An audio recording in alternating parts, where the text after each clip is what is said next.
Hello. I want to share with you today our reading journey. I love reading. I live to read. All my childhood memories revolve around reading. Reading is pretty much one of the most important things in my life. And so when I had kids, I assumed that we would have all these lovely childhood days spent reading together. And I bought my kids lots of books and set up a bookshelf and a cute little reading corner. My first child, we did quite a bit of reading until he was about, I don't know, between 1 and 2. Whenever I tried to read to him or someone else tried to read to him, he would walk away or actively protest. He's a pretty assertive kid and he was pretty clear that he didn't want to be read to. On and off over the years, we would buy him books. Sometimes I'd buy him books that related to his current interests, non-fiction books. Well-meaning relatives would buy him books. We'd go to the library. We'd buy books when we went grocery shopping. I kind of did like all the things that they say you should do for reluctant readers or late readers to encourage them to read. We started to realize that maybe this kid might be dyslexic, and there was a reason for the fact that he just didn't really like books. We have a speech in our life who doesn't do any therapy with us but checks in with us once, sometimes twice a year, just to see how the kids were going. And we asked her to do a dyslexia screen with him with his consent, and she said yeah, it seemed like it was pretty likely he was dyslexic. We decided not to go ahead with any kind of formal dyslexia assessment. He wasn't going into school. There was no reason to have some kind of standardized test done or huge report done, and it would be super stressful for him anyway. So we didn't do a full assessment. When I started reading about dyslexia, I just got heaps of information about all of the hours and hours and hours of special reading teaching that my child was going to need. The special type of intervention, really expensive courses that he would have to do if he was going to read. So as I had done with our autism journey, I quickly turned from the writing of experts to seeking out the voices of dyslexic adults. I wanted to know, is reading really important? If they had never learnt to read, were they upset? And what was most helpful for them in their day-to-day life? Basically, the message that I took away from my deep dive into dyslexia is that there's really not a lot of information, just like with autism, about what happens for dyslexic kids if we don't intervene, if they're not in school, as we're unschoolers. We have no formal teaching or curriculum in our life. If they're not in hours of special reading therapy or programs,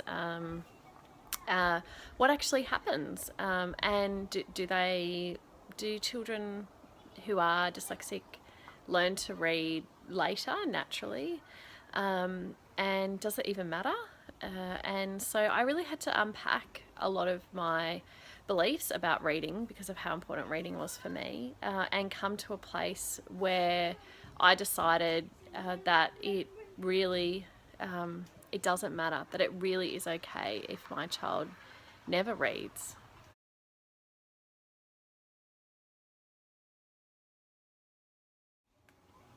So what is letting go of any expectations, pressure, kind of parental nagging, force, coaching, teaching, or anything about reading look like for us?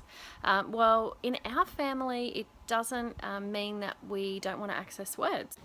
Information and words are everywhere, all around us. And for this child of ours, he still has a thirst for knowledge and for expressing himself, and he's still moving around and living in a world that has language and words everywhere. And so it became for our family not so much about reading, but about supporting him to access stories and words and information as he wanted it. And so assistive tech has been super important for us. I thought it would be for our family because we love technology. We're a family that's pretty immersed in technology. The kids have all had their own iPads for a long time. We're really lucky. And so technology is familiar and comfortable, but also a lot of the stuff that I'd heard from dyslexic adults was encouraging dyslexics to access text-to-voice, text-to-speech technology, where a computer voice will read text aloud to you, and also voice-to-text technology, when you can speak into something and it will convert it to text. Rather than investing heaps of money into any of that, I just turned on Siri and the assistive tech that's already inside Apple products because we're using iPads. So the other thing that we do is instead of doing Google word searches, we do Google video searches because he really loves to learn through videos and access information through videos. He speaks the words of whatever he's searching for, and it brings up the video search results as opposed to the word search results. So I model that all the time. Even on my own phone, I use voice to text, speech to text all the time. And that's been really great for him because he can access information and his favourite YouTubers in the format that he prefers whenever he wants it, fairly independently. And seeing him use technology to engage with information and engage with the world in his own way has been really cool. It's been really awesome.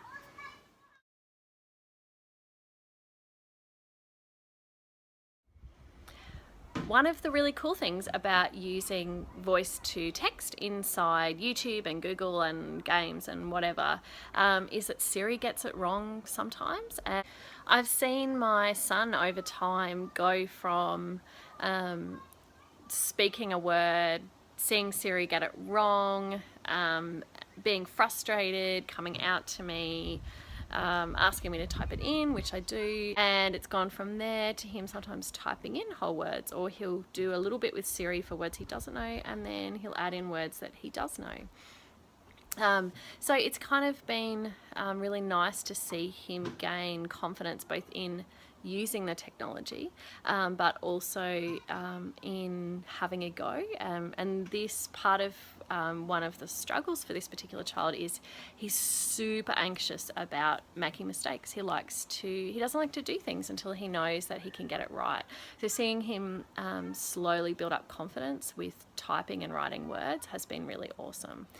In an environment where now there's no pressure. There's no pressure if you always just use the assistive tech. If you always use Siri or whatever we might have in the future, there's totally no pressure.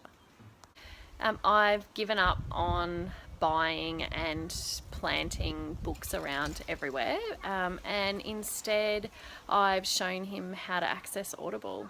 And so now every night before bed, instead of reading books aloud to him, which I haven't done since he was like 1 because he really didn't like it, he goes to sleep listening to audiobooks about stories about things he's interested in. So at the moment it's Pokemon and Minecraft, and so it's been really nice for me, probably more than him if I'm totally honest, to see him enjoy stories and not be afraid of books, stories in book format. I mean, he's never been afraid of video stories and TV show stories and stories within games, but book stories that he's always been afraid of, it's really nice seeing him more comfortable with them.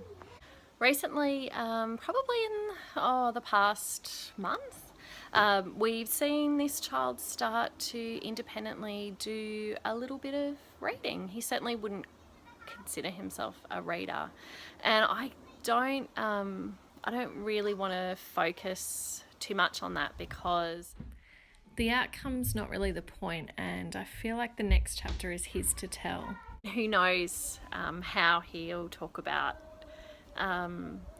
his early childhood years and reading. I mean, maybe he won't even talk about it. It'll be so not a big deal.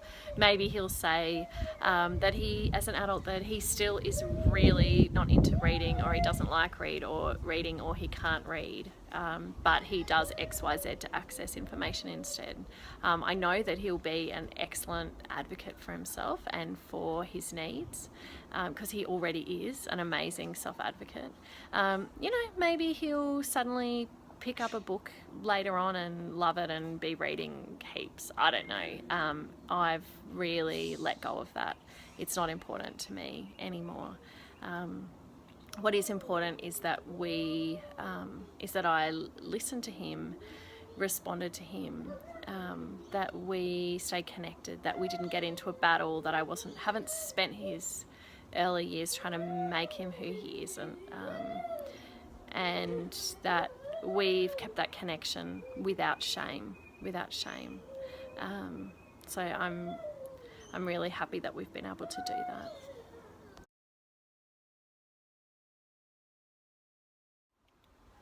I'm not sharing our story as a prescription for parenting your dyslexic child. It's more unschooling with late readers, but more because I found it hard to find a lot of stories when we were figuring out that my son wasn't into reading and that he might be dyslexic. So I guess really the only advice that I would give would be to give your child time and space and freedom, and partner with them to work out how they want to access the world and access information and participate in words and stories and literature and information. And listen to and seek out adult dyslexics. They will have some really great advice and might help you kind of debunk your fears and beliefs and feelings about reading if you're a person that is literate and doesn't find reading hard. I've been thinking a lot about this reading journey and how it has so many similarities with the path that we travelled with my non-speaking son, or son who was non-speaking, who now speaks, around what happens when you just let go of those ableist beliefs about people having to speak or having to read, and when you offer them access to communication using technology. There's like so many similarities in that journey, but I think that's a whole another video or blog post, so I will share that next time. Thanks, bye.